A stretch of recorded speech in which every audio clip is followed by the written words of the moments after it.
Sir हमें ये बताइए कि महात्मा बुद्ध जी के ब्राह्मणों को लेकर क्या विचार थे? जी, हम क्यों ना उनकी किताबों से देख लेते हैं। ये तो गीता जी पढ़ रहा था मैं। ये उनकी किताब है धम्मपद, जो उन्होंने स्वयं ने बोली है और उन्हीं का अनुवाद किया है इस किताब में, उन्हीं की बोली हुई पाली भाषा का।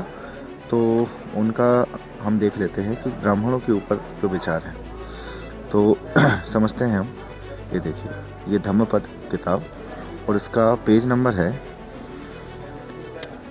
154 पेज नंबर पे महात्मा बुद्ध ब्राह्मणों के विषय में बताते हुए कह रहे हैं, जो यहाँ पर तृष्णा को छोड़ बेघर बन प्रवजित, जिसकी तृष्णा पुनर्जन्म नष्ट हो गए हैं। तृष्णा और पुनर्जन्म, जो तात्पर्य जो जिनके पुनर्जन्म मतलब जन्म जो पिछले जन्म है, और पुनर्जन्म मतलब जो मोक्ष की तरफ चलते हैं, जो मोक्ष प्राप्ति के लिए मार्ग पर है, निर्वाण प्राप्ति के मार्ग पर हैं, हो गए हैं, जो जन्म नष्ट करने के लिए, पुनर्जन्म को नष्ट करने के लिए है, मैं ब्राह्मण कहता हूँ। तात्पर्य इससे ये भी समझ में आता है कि गौतम बुद्ध जी, जो महात्मा बुद्ध जी थे, पुनर्जन्म में विश्वास रखते थे कि इंसान का जन्म जन्मांतर होता रहता है।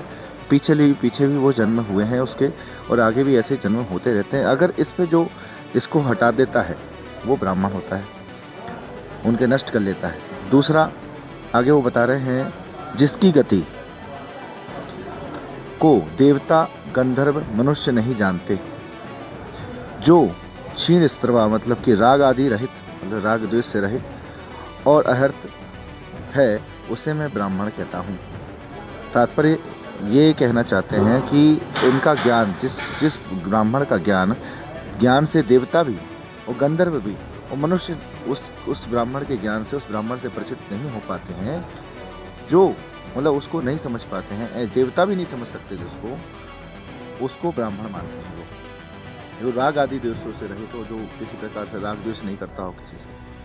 और इससे एक और बात हमें समझ में आ रही है कि महात्मा बुद्ध जी मनुष्य से अतिरिक्त जो दूसरे लोकों में देवता होते हैं, उनको भी वो मानते थे।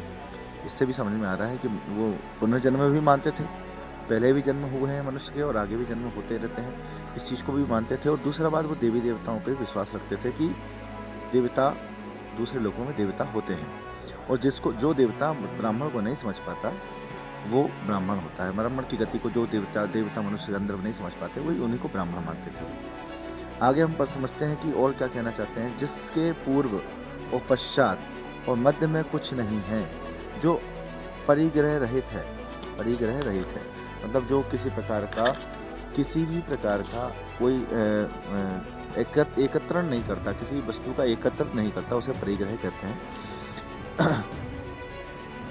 आदान प्रदान से रहित, कि इससे लेना उससे देना, मतलब किसी से भिक्षा भी मांगना, इस प्रकार की चीज़ें जो नहीं करता, उसे मैं ब्राह्मण कहता हूँ।